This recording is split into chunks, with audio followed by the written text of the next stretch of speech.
ইসলাম প্রতিষ্ঠা করবো কোন সিস্টেমে? গণতান্ত্রিক পদ্ধতিতে। আমি যাইয়া স্পিকার হইয়া আমি জিজ্ঞেস করলাম, আমার মাননীয় 350 সংসদ সদস্যগণ, আগামীকাল থেকে আমরা কোরআন সুন্নাহর আইন, কোরআনকে সংসদে প্রতিষ্ঠা করব কি করব না? আপনারা সবাই বলেন, কি বলেন গুনবী সাহেব? আমরা তো এই জন্যই ইসলামী রাজনীতি করছি। আমরা অবশ্যই কোরআন সুন্নাহর পক্ষে। আগামীকাল থেকে কোরআন সুন্নাহর আইন রাষ্ট্রীয়ভাবে প্রতিষ্ঠা হবে। আর আমি বললাম, হ্যাঁ যুক্ত হয়েছে, হ্যাঁ যুক্ত হয়েছে, হ্যাঁ যুক্ত হয়েছে। কি বলেন, ইসলাম প্রতিষ্ঠা হবে? স্পিকার সহ 350 মাননীয় সংসদ সদস্য সবার ইমান শেষ। কারণ আল্লাহ যেটাকে ফরজ করছে সেটাকে আপনি আর আমি মত দেওয়ার আর নেওয়ার অধিকার আছে মনে করছি। আল্লাহর স্পষ্ট ঘোষণা, মা কানা লিল মুমিনু ওয়ালা মুমিনাতিন ইযা কাদাল্লাহু ওয়া রাসূলুহু আমরান আইয়াকুনা লাহুমুল খিয়ারাতু মিন আমরিহিম। শোনো মুমিন মুমিনারা, মুসলিম মুসলিমারা, সমস্ত ইসলামী ঘরানার লোকেরা, রাজনীতি করো বা না করো, যদি কোনো মোমেন আর মোমেনা মনে করে আল্লাহ এবং আল্লাহ রসুলের পক্ষ থেকে সিদ্ধান্তকৃত কোনো বিধানের ব্যাপারে তাদের রায় নেওয়ার আর দেওয়ার অধিকার আছে, এরকম কোনো অনুমতি আল্লাহ ইসলামে রাখেন নাই। আপনাদের মনে নাই, এক মুনাফিক এক ইহুদি এক জায়গা নিয়ে ঝগড়া করছে। মুনাফিক কয় আমার জায়গা, ইহুদি কয় আমার জায়গা। গেছে কার কাছে? রসুলের কাছে। গিয়ে বলছে, আপনি সিদ্ধান্ত দেন। রসুল দলিলা দিল্লা দেখে, দলিল প্রমাণ দেখে সিদ্ধান্ত দিছে এই জায়গার মালিককে। ইহুদি মুনাফিকের তেলে বুকে চলে গেছে, আমি হচ্ছি মুসলমান, আমি হচ্ছি কালিমাওয়ালা, আমি হচ্ছি টুপিওয়ালা, আমি হচ্ছি পাঞ্জাবিওয়ালা, দাড়িওয়ালা। রসুল আমার পক্ষে রায় না দিয়া ইহুদির পক্ষে রায় দিছে। চলে গেছে আবু বকর রাদিয়াল্লাহু তাআলার কাছে। আবু বকর কি হয়েছে? দেখছো তোমার দোস্ত মুহাম্মদ সাল্লাল্লাহু আলাইহি ওয়াসাল্লাম আমাদের নবী, উনি কি করলো?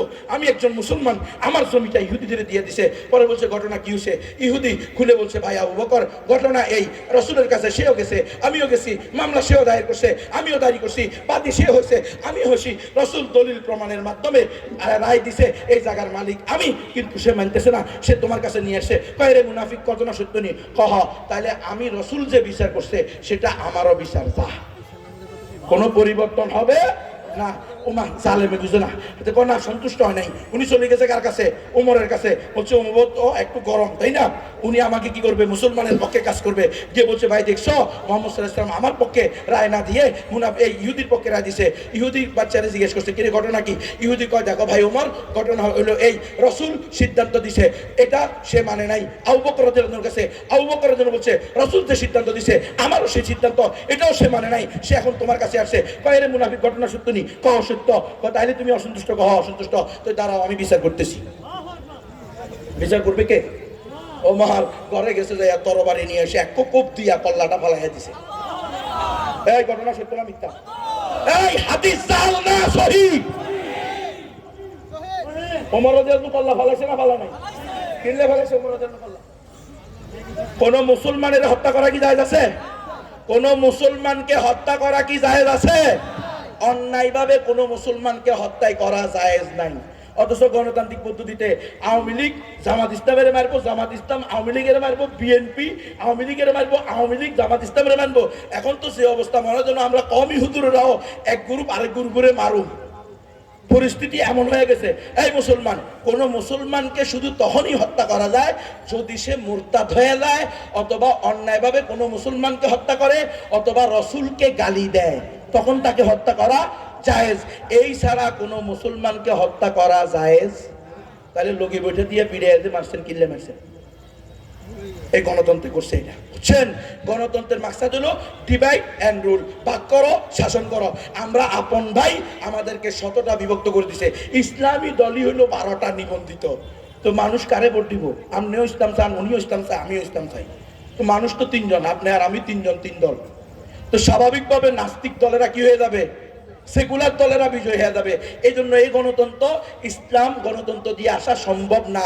সুয়ের ছিদ্র দিয়ে উঠুকা সম্ভব আপনাদের বড় হুজুরের কেরামতির কারণে, কিন্তু গণতন্ত্র দিয়ে ইসলাম প্রতিষ্ঠা সম্ভব না। হিমালয় পর্বত, এই মুসলমান শুনে রাখো, জলবায়ু পরিবর্তনের কারণে হিমালয় পর্বত আপনাদের বাগেরহাটে চলে আসতে পারে, এই ভট্টকনক মাদ্রাসার সামনে চলে আসতে পারে, কিন্তু খোদার কসম করে বললো ইনশাআল্লাহ গুনাহগার হব না, হানেস হব না। গণতন্ত্র দিয়ে ইসলাম প্রতিষ্ঠা হবে এতটুকু সম্ভাবনা নাই। এবার আপনারা করলে করেন, না করলে নাই। আমার কথার বক্তব্য, মূল কথা হলো আজকে এই গণতন্ত্র মানার কারণে হিন্দু বৌদ্ধ অমুসলিমদেরকে আমরা দাওয়াত দিচ্ছি না, অথচ অমুসলিমদেরকে ইসলামের দাওয়াত দেওয়া, একমাত্র সঠিক ধর্ম ইসলামের দাওয়াত দেওয়া, এটা আমাদের দায়িত্ব। অমুসলিমরাও ইসলামের দাওয়াত পাওয়া, এটা তাদের অধিকার। গ্রহণ করবে কি করবে না সেটা কার হাতে? আমরা কারো সাথে ঝগড়া করবো না, মারামারি করবো না, কাটাকাটি করবো না। আমরা man to man, door to door গিয়ে দাওয়াত দিব। আপনারা যদি বলেন যে না অমুসলিমদেরকে দাওয়াত দেওয়া আমাদের দায়িত্ব না, তাহলে এখানে যারা স্টেজে আছেন এবং সামনে আছেন কেউ কি বলতে পারবেন আপনাদের 8 নম্বর দাদার নাম? আপনারা কেউ পারবেন না? আমি পারি না। আমার 8 নম্বর দাদা, আমার আব্বা, তার আব্বা, তার আব্বা, তার আব্বা, এরকম 8 নম্বরটা আমি বলতে পারি না। আপনারা কেউ পারেন না? কেন? এদেশে হিন্দু ছিল, বৌদ্ধ ছিল, অথবা কারো কোনো ধর্ম ছিল না। শাহজালাল রহমতুল্লাহ আলাইহি, সাবারান রহমতুল্লাহ আলাইহি, খাজা মাহমুদ রহমতুল্লাহ আলাইহি, মনির চিশতি রহমতুল্লাহ আলাইহি, বাবা শহীদ রহমতুল্লাহ আলাইহি, শহীদ আলী হামদানি রহমতুল্লাহ আলাইহি, নিজামুদ্দিন আলী রহমতুল্লাহ আলাইহি, শাহ আমানত রহমতুল্লাহ আলাইহি, খান জাহান আলী রহমতুল্লাহ আলাইহি, 360 আউলিয়া বলো, 12 আউলিয়া বলো। খান জাহান আলী তো মনে হয় এখানে, হ্যাঁ, ষাট গম্বুজ। এরা কি এই দেশের মানুষ ছিল? এরা আরব থেকে আসে, এসে যারা যাদেরকে দাওয়াত দিয়েছে এবং যারা ঈমান এনেছে, দাওয়াত পেয়েছে এবং ঈমান গ্রহণ করেছে, দাওয়াত গ্রহণ করেছে, তারা মুসলমান হয়েছে। যারা দাওয়াত পায় নাই অথবা দাওয়াত গ্রহণ করে নাই তারা অমুসলিম রয়েছে। এই মুসলমান, লালমনিরহাটে আমি নিজে গিয়ে দেখে আসি, লালমনিরহাট সদরে মসজিদ পাওয়া গেছে 69 হিজরির মসজিদ। 69 হিজরির মসজিদ লালমনিরহাট সদরে পাওয়া গেছে। তিস্তা নদীর পার ছিল এক সময় এটা, এখন নদী বাংতে বাংতে বাংতে 50 মাইল দূরে চলে গেছে। এক ব্যক্তি জঙ্গল কিনছে, কিনে সেটাকে সমান করতে গেছে, তো মাটি সরাইতে সরাইতে দেখে যে ইট বাইর হইতেছে।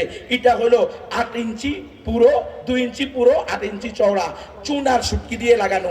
একটু পরে গিয়ে দেখে মেহরাবের আকৃতি। তখন ওই জায়গাওয়ালা বলে এখন আর ইটা তুলিও না, চতুর্দিকে ইট যেমনি আছে এমনি থাকুক, চতুর্দিক থেকে মাটি উঠাও। চতুর্দিক থেকে মাটি উঠে নিচে গিয়ে দেখে একটা মিম্বর, আল্লাহু আকবার। দরজায় গিয়ে দেখে একটা ইটার মধ্যে লেখা আছে খোদাই করে, লা ইলাহা ইল্লাল্লাহ মুহাম্মাদুর রাসূলুল্লাহ, সন 69 হিজরি। 69 হিজরির মসজিদ। এই মুসলমান, বলেন তো সাহাবায়ে কেরাম দুনিয়াতে জীবিত ছিল কত সাল পর্যন্ত? কত হিজরি পর্যন্ত জানা আছে? সিরাতের একটা প্রশ্ন কিন্তু। সাহাবায়ে কেরাম দুনিয়াতে জীবিত ছিল সর্বশেষ কত হিজরি পর্যন্ত? 110 হিজরি পর্যন্ত। তাহলে মসজিদ পাওয়া গেছে লালমনিরহাটে বাংলার জমিনে কত হিজরির? 69 হিজরির। তাহলে স্বয়ং সাহাবায়ে কেরামের যুগে এই দেশে ইসলামের দাওয়াত আসছে। সাহাবায়ে কেরাম 4 জন সাহাবীর ব্যাপারে একেবারে ঐক্যবদ্ধভাবে ঐতিহাসিকরা বলেন 4 জন সাহাবী এই বাংলা অঞ্চলে আসছে। আর মতান্তরে 17 জনের কথা আছে। রোহিঙ্গারা তো নিজেদেরকে আওলাদুস সাহাবা দাবি করে যে আমাদের এখানে সাহাবীরা নদীর পথে ব্যবসা করতে এসে ইসলামের দাওয়াত দিছে, বিয়ে করছে এই অঞ্চলে, তাদের থেকে আমরা হইছি। আপনি যান রোহিঙ্গাদের কাছে, প্রবীণ আলেমদের সাথে বসবেন, ওদের ইতিহাস, রোহিঙ্গাদের ইতিহাস পড়বেন। 1000 বছর আরাকান খেলাফতের অধীনে ছিল মুসলমান। আর আজকে আরাকানের দিকে তাকান, কাআল্লাম ইয়াকুন শাইআ, কেমন জানি কখনো আরাকানের উপরে ইসলামের অস্তিত্ব ছিল না।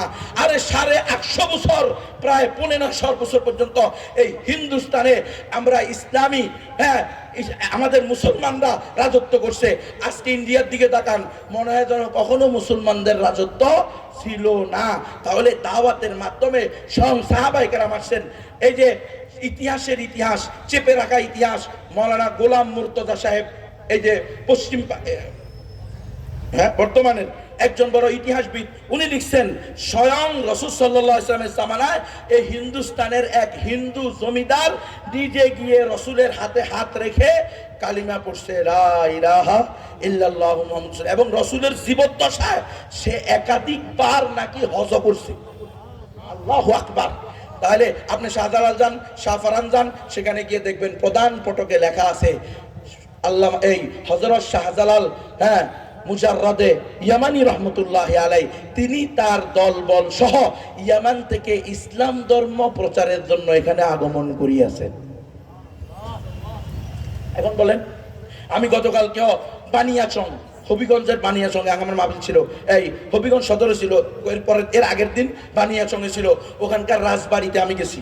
ওরা আমাকে বলছে হুজুর এরাই ওই যে রাজা ইয়ার সাথে যে যুদ্ধ হয়েছে, শাহজালাল রহমতুল্লাহর সাথে গৌর গোবিন্দ বলছে আমরা, ওনার আওলাদরা আমাকে বলছে হুজুর আমরা হলাম গৌর গোবিন্দের বংশধর। আর গৌর গোবিন্দের সন্তানদের মধ্যে যখন গৌর গোবিন্দ পালাইছে শাহজালাল ইয়ামানি রহমতুল্লাহর সাথে জিহাদে না টিকতে পেরে, আজকে তো আমরা জিহাদ বলি না, আমরা বলি কি সংগ্রাম, যুদ্ধ, লড়াই, আবার স্বাধীনতা হবে, এগুলো বললে নাস্তিকদের, ইহুদি খ্রিস্টানদের দালালদের পশম পর্যন্ত বাঁকা হয় না। কিন্তু আপনি যখনই বলবেন ইসলামী শরিয়া, ইসলামী ইমারা, খেলাফা আলা মিনহাজিন নবুওয়া, আমার বোনের ইজ্জত রক্ষার্থে, আমার ইমামের ইজ্জত রক্ষার্থে, আমার কোরআনের ইজ্জত রক্ষার্থে, আমার নবীর সম্মান রক্ষার্থে প্রয়োজনে জিহাদ করব, জিহাদ করব, জিহাদ করব, সাথে সাথে তাগুতের মাথা গরম। নারায়ে তাকবীর, সাবিলুনা সাবিলুনা সাবিলুনা সাবিলুনা, কোরআন ছাড়া অন্য কিছু। নারায়ে তাকবীর। এজন্য দেখবেন বড় বড় সেলিব্রিটি আছে, আবার সংগ্রাম হবে, আবার যুদ্ধ হবে, আবার লড়াই হবে, এগুলো বলে, কিন্তু আবার জিহাদ হবে এটা কয় না।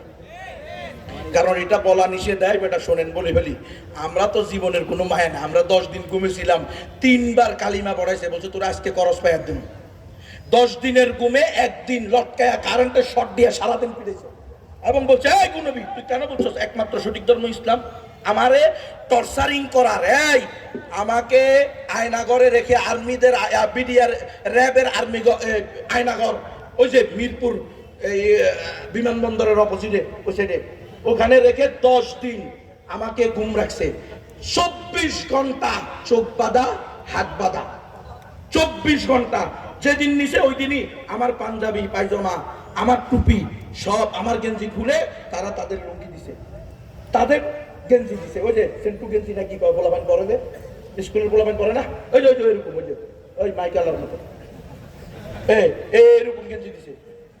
এরকম গেঞ্জি দিয়া দ্বিতীয় দিন আমারে এমন পিটান দিছে, লটকায়া চোখ বাঁধা, হাত বাঁধা, কেমনে জানি আমার গামছা দিয়ে বাইন্দা মেশিনের ভিতরে লটকাই দিছে, এবারে সুইচ দিছে, আমি উপরে উঠে গেছি। এরকম ভাবে মনে হতো না আমার এগুলো সোলাই দেবে, আমি তো পারি, এই প্যাট আমার কথা বলতেন নাই। আপনারা কি আপনারা দাওয়াত দিয়া খাওয়ান তো ভাই, আসার পরেই তো হুজুর কি খাইবেন, কোনটা খাইবেন সব আছে, এই খাওয়ান দেন, পেটটা এত বড় হয়ে গেছে আপনাদেরও তো বুঝাইতে পারি না। কম দিব বলে হুজুর আমি সভাপতি সাহেব, আমি সেক্রেটারি সাহেব, আমি বড় হুজুর, হুজুর একটা মুরগি একেবারে দেশি মুরগি হুজুর, আমাদের এখানে এখানে হুজুর এই নদীর মাছ, খালের মাছ একটা খান হুজুর, দেখেন বিশেষ না হলে আমগুলোকে দেখে বসেন, আমু খাদেম খুদ্দাম যারা থাকে এটা জিজ্ঞেস করেন, বলে যে ভাই আর খাইতে পারুন না, কি অবস্থা। কালকে এবারে এক সময় যখন এবারও মানেন, আমি ভাই আপনার এত যদি খাওয়াইতে চাই তোর বাড়ি ভরে দিয়ে দেন, লয়ে যাই, তো কি করতাম, এত বাড়াতে পারতে হুজুর সাহেব আপনি যে আসবেন আমার ঘরে, আমি তো এটা কোনোদিন চিন্তা করি, আল্লাহ আপনারা নিয়ে এসে আমি আপনারা খাওয়াইতে চাই, আমি তো আমার মারিয়ালাম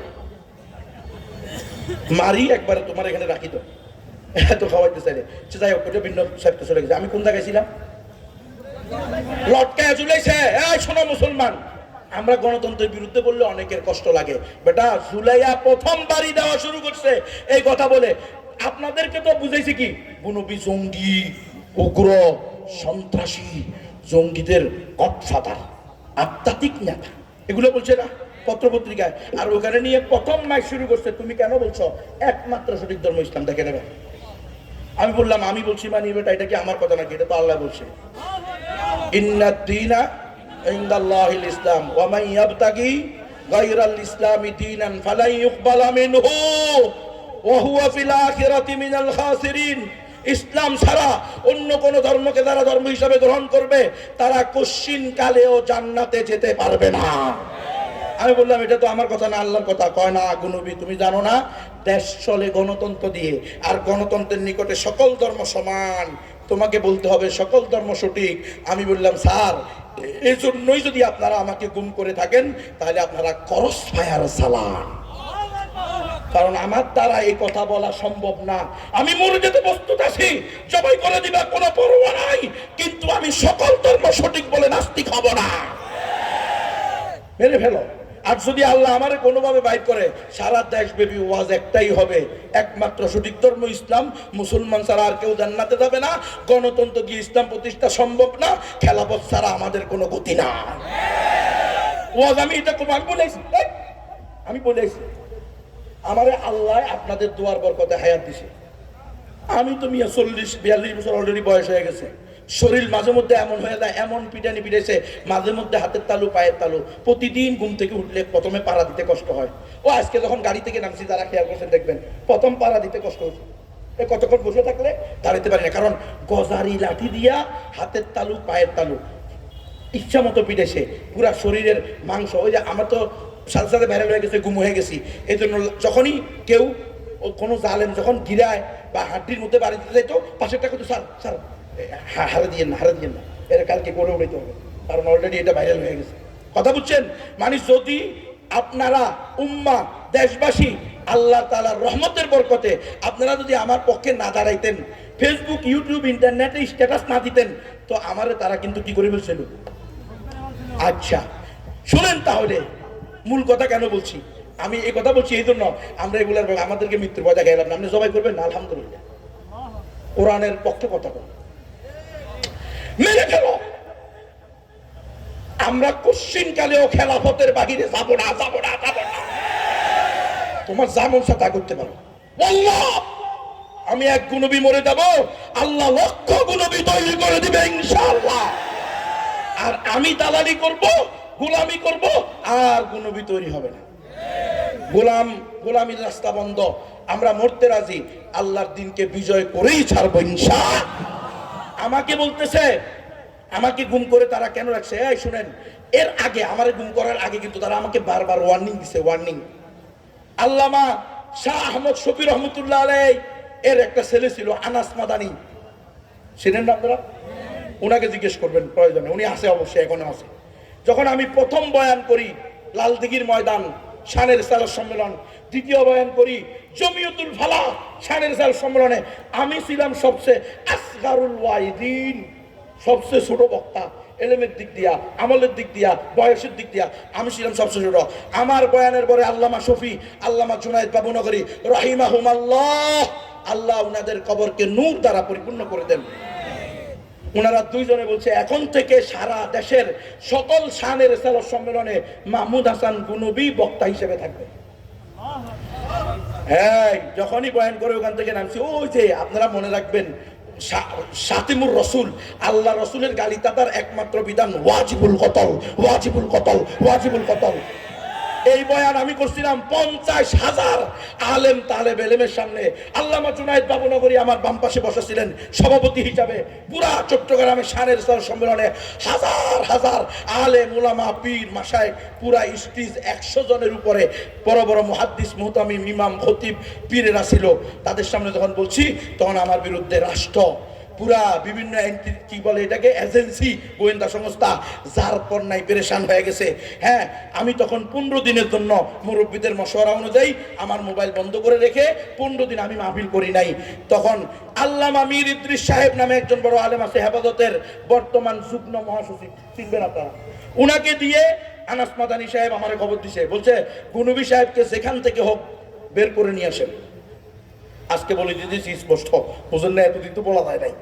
আমাকে হুজুরে লোক পাঠাইছে আমার এলাকায়, আমার বাড়িতে, যে গুনবী কোথায় আছে, গুনবীরে বাড়ি থেকে খবর দিয়ে নিয়ে আসো। তো আমি কোথায় আছি? আমি তো আসি, মোবাইল না ব্যবহার করতেছি না, বাড়িতে আসি, আশেপাশে আসি। তো আমার খবর দিছি, আমি গেছি। যাওয়ার পরে আমাকে একেবারে আল্লামা শফি সাহেবের খাস কামরায় নিয়ে ওই আনাস মাদানী সাহেব আমাকে বলেছে, গুনবী সাহেব আপনার ব্যাপারে রাষ্ট্র খুব পেরেশান। প্রধানমন্ত্রীর দপ্তর, এনএসআই এর দপ্তর, তারপরে ডিজিএফআই এর দপ্তর, সবাই পেরেশান আপনারা নিয়ে। আমি কি অন্যায়টা করলাম, আমি কি ভুলটারে করলাম রে ভাই? আমি বুঝি আল্লাহ রসুলের গালিটা তারে হত্যা করা ওয়াজিব করছি, এটার জন্য সব দপ্তর গরম হয়ে গেছে, সব দপ্তর কি হয়ে গেছে। হ্যাঁ, যদি যুদ্ধ হইব, সংগ্রাম হইব, লড়াই হইব, আবার স্বাধীন হইব, এটি করলে কিছু হইতো না। কিন্তু কথা বোঝেন না মনে, আমি তো ডাইরেক্ট রসুলের সুন্নতের কথা বলেছি, কথা বোঝেন নাই।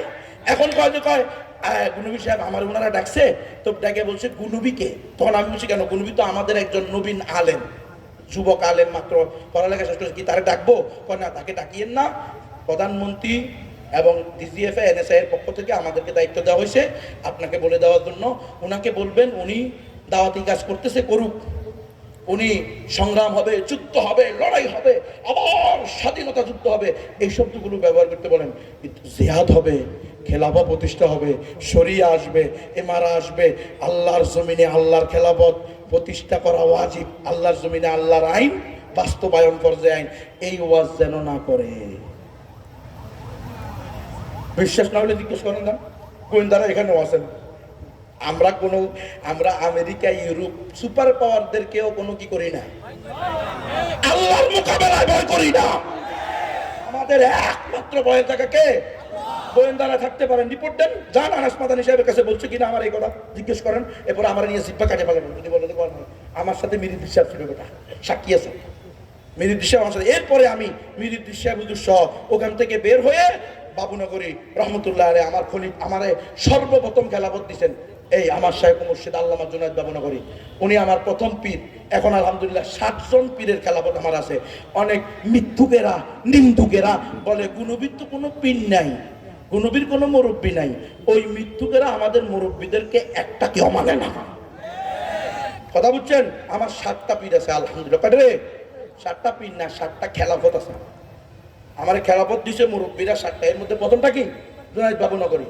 আমি যখন হুজুরের কাছে গেছি, হুজুর আমারও তো এই কথা কইছে আজকে সাহেবজাদা আমার ডাইগা নিয়ে খাস কামরা কি করছে এই কথা বলছে যে ডিজিএফএ এনএসআই স্বরাষ্ট্র মন্ত্রণালয় থেকে প্রধানমন্ত্রীর দপ্তর থেকে বলছে আমি যেন জিহাদ ফি সাবিলিল্লাহ, কিতাল ফি সাবিলিল্লাহ, ইসলামী ইমারা, ইসলামী শরিয়া, খেলাফা আলা মিনহাজিন নবুওয়া এই শব্দগুলা যেন ব্যবহার না করি।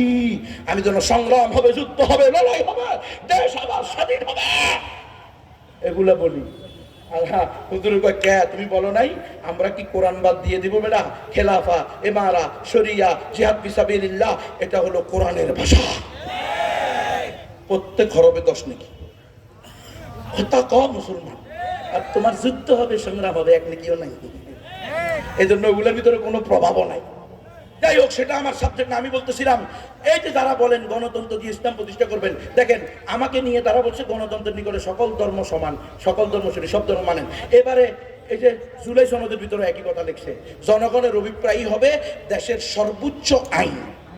এই জন্যই ডক্টর আবুল খালেদ সাহেব বলে দিছে এই সিস্টেমে এই দেশের সরকারে যদি ইমামুন নফস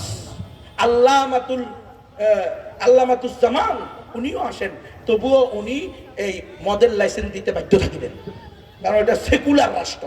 এই জন্য আমরা বলি এই সেকুলার সিস্টেমকে ভেঙ্গে গুড়িয়ে দিয়ে খেলাফত প্রতিষ্ঠা করবো ইনশাআল্লাহ। তৈরি আসলে মুসলমান মুসলিম দাদা দিদিরা, তোমাদেরকেও ইসলামের দাওয়াত দেওয়া আমাদের দায়িত্ব। তোমরাও ইসলামের দাওয়াত পাওয়া এটা তোমাদের অধিকার। গ্রহণ করবা কি করবা না সেটা কার হাতে? আল্লাহর হাতে। যেহেতু আমরা সকল মানুষের কল্যাণে আল্লাহ আমাদেরকে বের করছে, উখরিজাত লিন্নাস। আমরা হিন্দু, বৌদ্ধ, খ্রিস্টান, চাকমা, ত্রিপুরা, বং, খাসিয়া, চাক, রুশাই, কুই, ব্রু, মুরুং, মারমা, তংচঙ্গা, মণিপুরা, সাঁওতাল, গারো, যত জাতি উপজাতি আছো সবাইকে বলি আসো দাদা, যিনি সৃষ্টি করছে তার পূজা করো, বলো লা ইলাহা ইল্লাল্লাহু মুহাম্মাদুর রাসূলুল্লাহ। তোমরাও শান্তিতে থাকবা, আমরাও শান্তিতে থাকবো। ও হিন্দু দাদা দিদিরা, তোমাদেরকে দাওয়াত দাও আমাদের দায়িত্ব, দাওয়াত পাওয়া তোমাদের অধিকার। ওই মুসলমানেরা, আমাদের দায়িত্ব দুইটা, নিজেরা প্র্যাকটিসিং মুসলমান হওয়ার সাথে সাথে অমুসলিমদেরকেও দাওয়াত দেওয়া। যদি আজকে আপনি আর আমি অমুসলিমদেরকে দাওয়াত না দিই, তাহলে অমুসলিমরা নিশ্চিত কোথায় যাবে? কথা কয় না কেউ।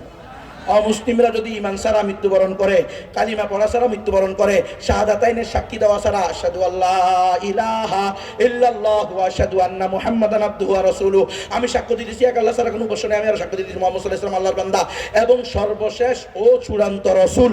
এই কথা মুখে বলে অন্তরে বিশ্বাস করে অঙ্গ প্রত্যঙ্গ দ্বারা বাস্তবায়ন করার দৃঢ় প্রতিজ্ঞা করে যদি কোনো অমুসলিমরা মৃত্যুবরণ না করে, তাহলে কি তারা জান্নাতে যেতে পারবে? তাহলে জাহান্নামে যখন যাবে, ওয়াসিকাল্লাযীনা কাফারু ইলা জাহান্নামা যুমারা হাত্তা ইযা জাউহা ওয়া ফুতিহাত আবওয়াবুহা ওয়া ক্বালা লাহুম খাযানাতুহা আলাম ইয়াতিকুম নাযীর। কাল কিয়ামতের মাঠে যখন জাহান্নামীদেরকে দলে দলে জাহান্নামে দেওয়া হবে, জাহান্নামের খাজেন দারওয়ান কেয়ারটেকার দাঁড়ায়া বলবে, এই অমুসলিমরা, এই বট্ট কনকপুর, সিদ্দিকিয়া, আমিনিয়া, মদিনাতুল উলুম মাদ্রাসার এলাকাবাসী, হিন্দু, বৌদ্ধ, খ্রিস্টানরা, তোমরা যে চিরস্থায়ী জাহান্নামে যাচ্ছ, তোমাদেরকে কি এই জাহান্নাম সম্পর্কে কোনো ভীতি প্রদর্শনকারী আসে নাই? তখন কি বলবে? সমস্ত জাহান্নামীরা দুই ভাগে বিভক্ত হবে। এক গ্রুপ আবু জাহাল, আবু লাহাব, উতবা, শাইবা, কারুন, হামান, সাদ্দাদ, নমরুদ, ফিরাউন, তারা বলবে বালা কদ জাআনা নাযীর ফাকাযযাবনা। ভালো করে শুনেন মুসলমানেরা, ভালো করে শুনেন। অমুসলিমরা বলবে, জাহান্নামীরা, যাদের কাছে নবী রাসূলরা গিয়েছে, দাওয়াত দিয়েছে, অতঃপর তারা মিথ্যা প্রতিপন্ন করছে। যেমন আবু জাহাল রাসূল সাল্লাল্লাহু আলাইহি ওয়াসাল্লামকে বলেছে, কুফাই আবনাকি আন্নী উশাহিদুকা ইয়াউমাল কিয়ামাতি আন্নাকা কদ বাল্লাগতা। ও আমার ভাতিজা মুহাম্মদ বিন আব্দুল্লাহ, তুমি শান্ত হও, ক্ষান্ত হও, কাল কিয়ামতের মাঠে আমি তোমার পক্ষে তোমার রবের সামনে সাক্ষী দিব যে তুমি আমার কাছে দাওয়াত পৌঁছানোর মতো বলেছো।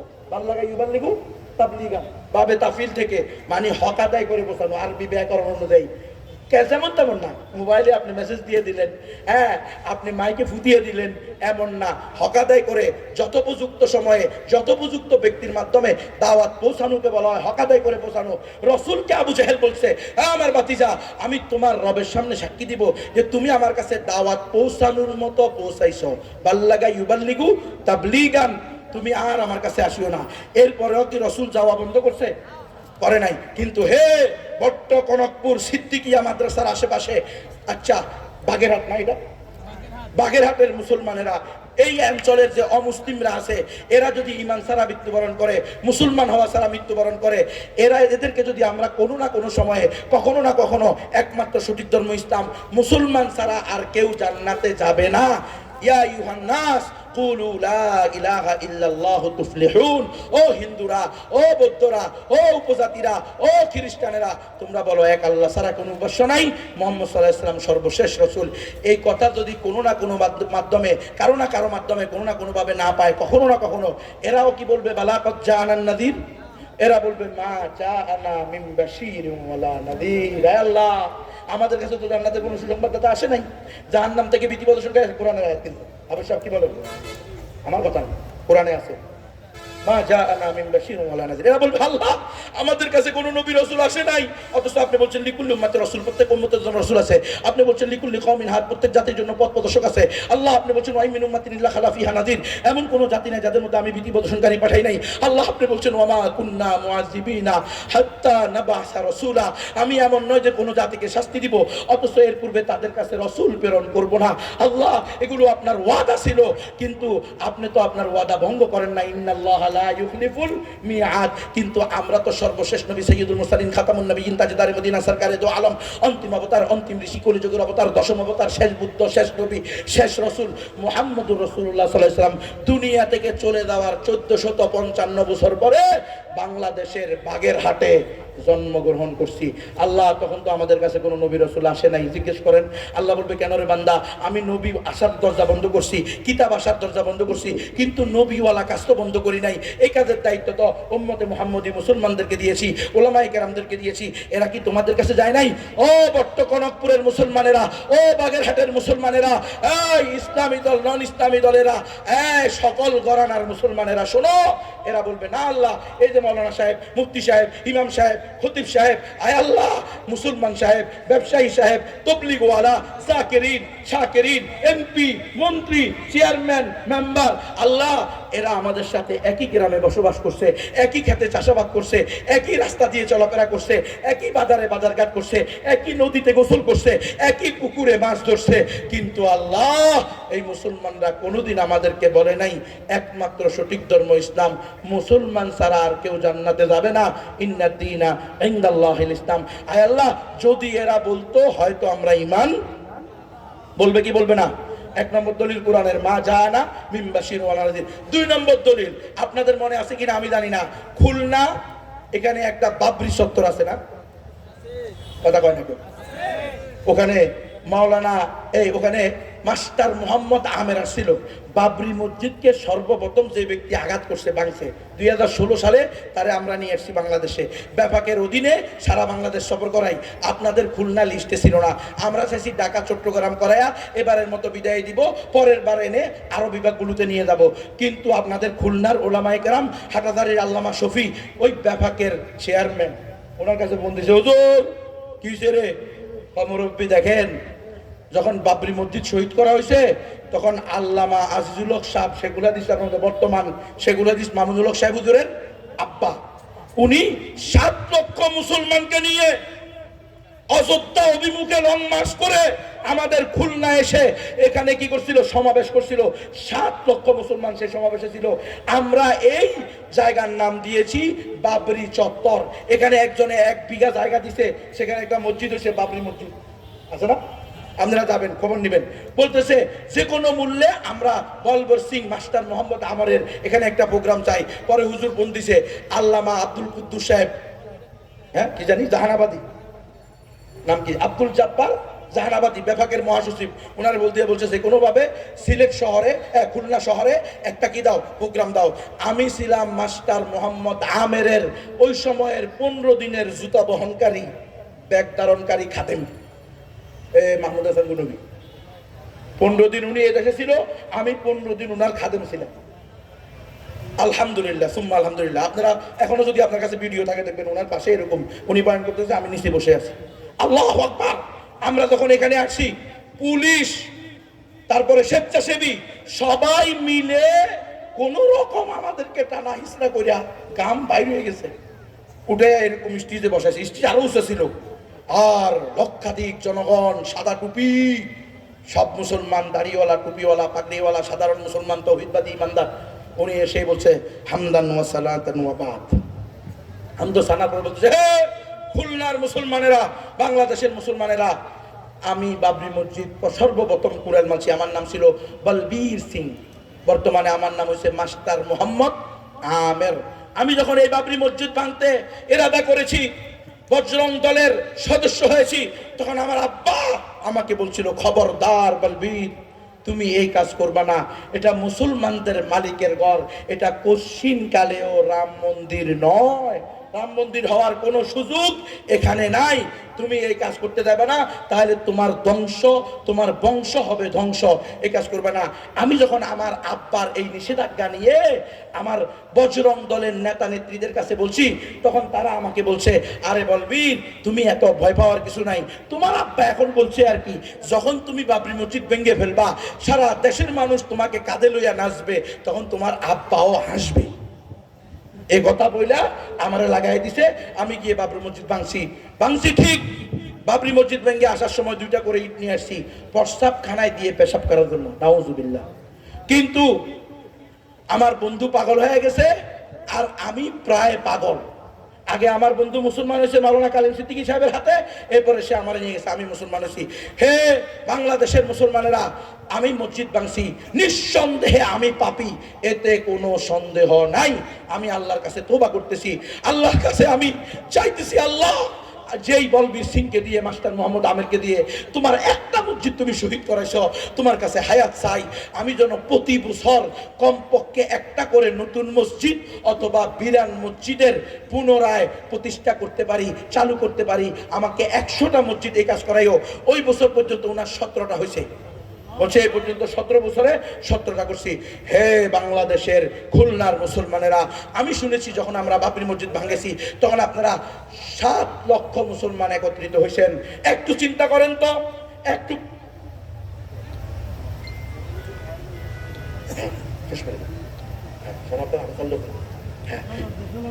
কষ্ট হইতেছে আপনাদের? বেশি কষ্ট দিয়ে বলছি? আল্লাহু আকবার। বেশি কষ্ট দিলে আলী আহমদ ভাইকে বলে দিবেন, এই গুনবী যেন জীবনে আর এখানে না আসতে পারেন। এই জালেমরে বলে দিবেন, হাফিজেরে বলে, এই গুনবীরে যেন এই এলাকায় আর দাওয়াত না দাও, কোনো অসুবিধা নাই ইনশাআল্লাহ। ইনশাআল্লাহ জীবনেও আসবো না ইনশাআল্লাহ, একদিনই শেষ। কিন্তু কথা কোরআন সুন্নাহ মুআফিক হতে হবে। কোনো ডাইন বাম নাই, কোনো ক্লিয়ার কাট কটা, কোনো রং ডং নাই, রাগ ডাক নাই, পরিবর্তন নাই। আমেরিকার এই বই করি না, রাশিয়ার এই ভয় করি না, ইন্ডিয়ার মতো জালেমের ভয় করি না। তোমরা কোন পাতিপতি? মুসলমান, ঠিক কিনা? কারণ মুসলমান ও মোমেন ও হক কথা বাপের কোলে বসে হইতে হবে। হ্যাঁ, কথা হক হইতে হবে, ঠিক কিনা? আচ্ছা, মাস্টার মোহাম্মদ আমের বলতেছেন, আপনারা 7 লক্ষ লোক একটু 1 মিনিটের জন্য পিছনের দিকে জানতো, যদি আপনারা ওই সময়ে আমাকে মুসলমান হওয়ার পূর্বে বা ওই আপনাদের 7 লক্ষ মুসলমানের সমাবেশে পাইতেন, তাহলে কি আমার পশম পাওয়া যাইতো? কিন্তু আল্লাহ তাআলা আজকে আমাকে ঈমান দান করছে। আপনারা লক্ষ লক্ষ মুসলমান, হাজার হাজার মুসলমান আমাকে আপনাদের মাথার উপরে বসেছেন। এখানে আমার বাপের বয়সের, দাদার বয়সের, চাচার বয়সের, সমবয়সের, আমার সে এলেমওয়ালা, আমার সে আমলওয়ালা বড় বড় আলেমরা এখানে বসে আছেন। কেন? একমাত্র ঈমানের কারণে। হে মুসলমান, শুনে রাখেন, আমার চেয়ে আমার আব্বা হাজার কোটি গুণে বেশি ঈমান পাওয়ার হকদার ছিল, কিন্তু আফসোস আজকে আমারে আল্লাহ ঈমান দান করছে। আপনারা 7 লক্ষ না, 7,000 না, 700 না, যদি 70 জন মুসলমানও গিয়ে আমাদেরকে আগে বুঝাইতেন ইসলাম কাকে বলে, মুসলমান কাকে বলে এবং মসজিদ কাকে বলে। অন্যের জায়গায় মসজিদ হয় না, চেয়ে যায় কে মন্দির বাইঙ্গা মসজিদ করবে, এটা হতেই পারে না। যদি কোনো জায়গার মালিক 10 ভাই মুশতারাক হয়, শরীক একই জায়গার মধ্যে শরীক কয় ভাই হয়? 10 ভাই। আর 10 ভাইয়ের মধ্যে 9 ভাইও যদি বলে আমরা মসজিদে দিয়ে দিলাম, আরেক ভাই বলে যে আমি মসজিদে দিলাম না, তবুও মসজিদ করা যাবে না যদি হিস্সা নির্দিষ্ট না হয়। কথা বলেন নাই? কারণ কার কোনটা এটা কি নাই, নির্দিষ্ট নাই। পুরা জায়গার মালিক 10 জন, এরকম জায়গায় মসজিদ হবে না। সেখানে আল্লাহু আকবার, বাদশাহ বাবরের ব্যাপারে, উনি হলেন একজন হকপন্থী আল্লাহওয়ালা মুসলিম বাদশাহ ছিল। এই ফতুয়া আলমগীর নাম শুনেন আপনারা? আল্লাহু আকবার, 12 খণ্ডের বিশাল ফতুয়ার গ্রন্থ উনি লিখে গেছেন, ওনার তত্ত্বাবধানে হয়েছে। আজকে বলা হইতেছে কি তিনি বাবরি মসজিদ ভাঙ্গা এই মন্দির করছে, তাহা মিছা কথা। হে মুসলমানরা, অবশ্যই আমরা পাপী মসজিদ শহীদ করার কারণে, কিন্তু আপনারা আমাদেরকে এর পূর্বে ইসলামের দাওয়াত না দিয়ে কোনো দিক দিয়ে কম পাপী নয়। যখন এই কথা বলছে পুরা মজলিস জার হয়ে কানছে। আমাদের এক নও মুসলিম ভাই মিরপুর 12 নম্বরে, এখন তার বাড়ি আছে, গাড়ি আছে, ফ্যাক্টরি আছে, বিশাল গার্মেন্টসের মালিক। সে 2016 সালে যখন কালিম সিদ্দিকী সাহেব আসছে, তখন আমাকে বললো, নবী ভাই আপনারা যেহেতু এই বগুড়ার জামিল মাদ্রাসায় যাবেন, বগুড়ার জামিল মাদ্রাসা হলো উত্তরবঙ্গের হাটাজারি, বুঝছেন? আলেমুলামারা বলতে পারবেন, বিশাল মাদ্রাসা। তো সেখান থেকে আমার গ্রামের বাড়ি হলো মাত্র 1 থেকে 1.5 ঘন্টার রাস্তা। আমার নিজের প্রাইভেট কার আছে। আমার মন চাইতেছে আপনি গিয়ে যদি আমার মাকে একটু দাওয়াত দিতেন, হয়তো আল্লাহ চাইলে আমার মা ঈমান আনতো। আমার মা বুড়ো হয়ে কুজো হয়ে গেছে, বয়সের বারে বাঁকা হয়ে গেছে। গুনবী ভাই, আমার মা যদি ঈমান না আনে আমি সহ্য করতে পারবো না, এই অবস্থা মারা গেলে আপনি একটু চলেন। আমি বললাম ঠিক আছে, কোনো অসুবিধা নাই। বগুড়া শহর থেকে যাওয়ার সময় সে আমার তার বাল্যকালের বন্ধুর নিছে, বলতেছে গুনবী ভাই এ হলো আমার বাল্যকালের বন্ধু, এর বাবা ছিল আমার বাবার বাল্যকালের বন্ধু, এরা ছিল মুসলিম পরিবার, আমরা ছিলাম হিন্দু পরিবার। আমার মা একে ভালো করে চিনে, আপনি একে সাথে নিয়ে আমার মাকে দাওয়াত দেন। আমি অন্যান্য আত্মীয়দের সাথে দেখা করি। যখন আমি তার মাকে 30 থেকে 35 মিনিট দাওয়াত দিছি, এই মুসলমান শোনো, ওই বুড়ি মা কেঁদে দিয়ে বলতেছে, গুনবী হুজুর তোমার কথাই যদি সঠিক হয়, ইসলাম একমাত্র সঠিক ধর্ম, তাহলে আজকে আমার বুড়ার কি হবে, অর্থাৎ আমার স্বামীর কি হবে? আমার বুড়া তো এই ছেলের বাবার বন্ধু ছিল, তারা তো কোনোদিন আমার বুড়াকে দাওয়াত দেয় নাই।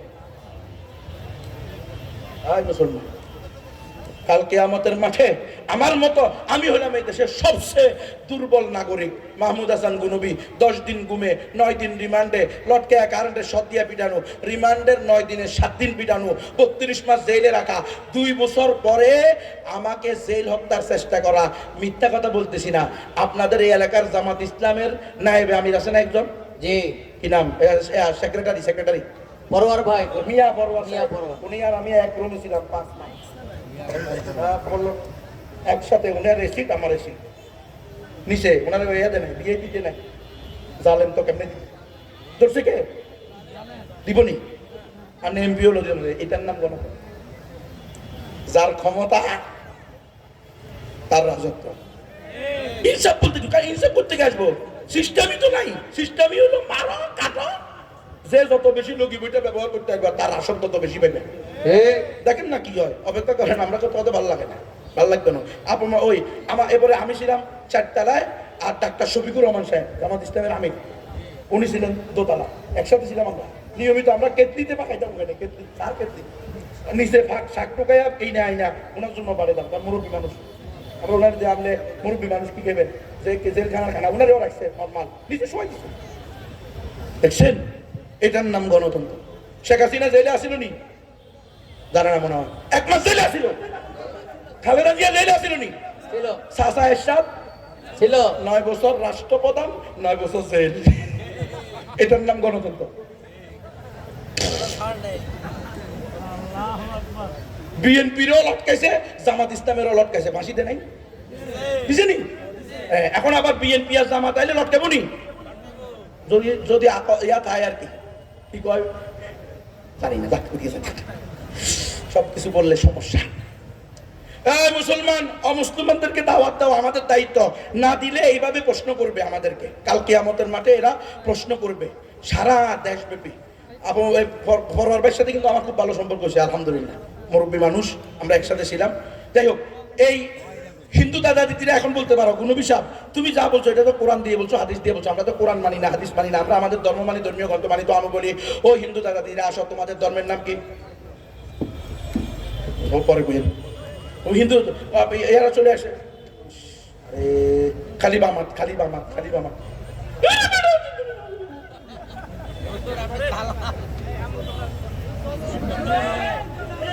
আলহামদুলিল্লাহ, শায়েখ হারুন এদা সাহেব এসে গেছে। লিল্লাহে তাকবীর, লিল্লাহে তাকবীর, হারুন এদা সাহেবের আগমন। ঠিক আছে, আমার টাইম নেই রে, বেচারারা বেজা লাগাই দিচ্ছে। এখন হলো শুনেন, হিন্দু দাদা দিদিরা বলবা তোমাদের ধর্ম মানো, আসো কিছুক্ষণ। আমরা কিন্তু তোমাদের ধর্ম মানি না, তোমাদের কিতাবে বিশ্বাস করি না, ঠিক কিনা? মাসালা পরিষ্কার। হ্যাঁ, তোমাদের সাথে আমাদের কোনো মারামারি নাই, কাটাকাটি নাই। তোমাদের ধর্ম তোমরা পালন করবে, আমাদের ধর্ম আমরা পালন করব। কিন্তু আমরা তোমাদের মূর্তিও পাহারা দিব না, মন্দিরও পাহারা দিব না। ওটা রাষ্ট্রের প্রধান যারা, তাদের দায়িত্ব। নিরাপত্তা বাহিনী, পুলিশ, আর্মি, র্যাব তারা দিব, ঠিক কিনা? কোনো আলেম ওলামা এই কাজ করবে না। হিন্দু দাদা দিরা বলো তোমাদের ধর্মের নাম কি? হিন্দু কোন ধর্মের নানা ধর্মের নাম হলো সনাতন, ইসকন, দাদা স্বামী, ব্রহ্মকুমারী, আর্য সমাজ, নারুকারী, আরিয়া সমাজ, এমনিভাবে 14টা আছে। এই দেশের অধিকাংশ হিন্দুরা নিজেদেরকে সনাতন ধর্মের দাবিদার করে। সনাতন মানি, তারা বলে পুরাতন। আমরা বলি হিন্দু দাদা দিরা আসো, সনাতন ধর্মের সবচেয়ে পুরাতন ধর্মীয় গ্রন্থের নাম কি? সেটা হলো বেদ। বেদ হলো 4টা, ঋগ্বেদ, সামবেদ, যজুর্বেদ, অথর্ববেদ। ও হিন্দুরা ঋগ্বেদের 10 নম্বর মন্ডলের 114 সূক্তের 5 নং মন্ত্রে আছে। কঠোপনিষদের 2-1 11 নং মন্ত্রে আছে, একং ব্রহ্ম দ্বিতীয়ং নাস্তি না নাস্তে কিঞ্চন। একং ব্রহ্ম, মালিক আল্লাহ একজন, দ্বিতীয়ং নাস্তি, দ্বিতীয় কেউ নাই, না না নাস্তি, নাই নাই নাই, কিঞ্চন বিন্দু মাত্র নাই। আরবি করো, লা ইলাহা ইল্লাল্লাহ, এক আল্লাহ ছাড়া দ্বিতীয় কোনো মাবুদ নাই। লিল্লাহে তাকবীর। ও হিন্দু দাদা দিদিরা, তোমাদের শাস্তি আছে, লা ইলাহা হতি পাপম, ইলাহা পরম পাতম, জন্ম বৈকুণ্ঠ অপইনতি তজপি নামো মুহাম্মদ।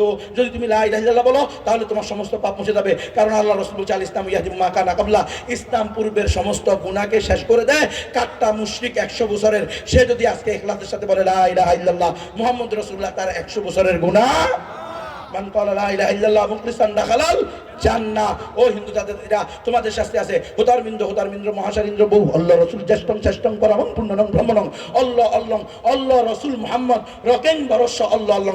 সকল ইন্দ্রের মহাইন্দ্র এক আল্লাহ, এবং পরণীয় পরম বরণীয় এবং অনুসরণীয় হলো মুহাম্মাদুর রাসূলুল্লাহ। চিৎকার করে বলো, লা ইলাহা ইল্লাল্লাহ মুহাম্মাদুর রাসূলুল্লাহ। যে কোনো হিন্দু দাদা দিদিকে জিজ্ঞেস করবেন, ও হিন্দু দাদা দিদিরা, তোমাদের নিকটে যোগ কয়টা, কাল কয়টা? বলবে 14, যোগ হলো 4টা। কি কি? সত্য, ত্রেতা, দাপর, কলি। বলে, ও হিন্দু দাদা দিদিরা বলো, কলির যুগে যে অবতার আসবে, তাকে তোমাদের বেদে, তোমাদের পুরাণে, তোমাদের রামায়ণে, তোমাদের গীতায়, তোমাদের মহাভারতে, তোমাদের শাস্ত্রে কি বলা হয়েছে? তো হিন্দুদের সবচেয়ে প্রামাণিক ধর্মীয় গ্রন্থ, আমার মাইকেরা যদি হিন্দু দাদা দিদিরা শোনো, ভালো করে শোনো, তোমাদের সবচেয়ে প্রামাণিক ধর্মীয় গ্রন্থ হলো পুরাণ। পুরাণ হলো 18টা, তার মধ্যে একটা হলো কল্কি পুরাণ। কল্কি পুরাণে স্পষ্ট আছে, অন্তিম অবতার, অন্তিম ঋষি, কলিযুগের অবতার, দশম অবতার, শেষ বুদ্ধ, শেষ নবী, শেষ রসুল হবেন ওই ব্যক্তি যিনি সম্বল নামক স্থানে আসবে। সম্বল এটা সংস্কৃত ভাষা, এটার বাংলা হলো নিরাপদ নগরী, এটার আরবি হলো ওয়াহাদাল বালাদুল আমিন।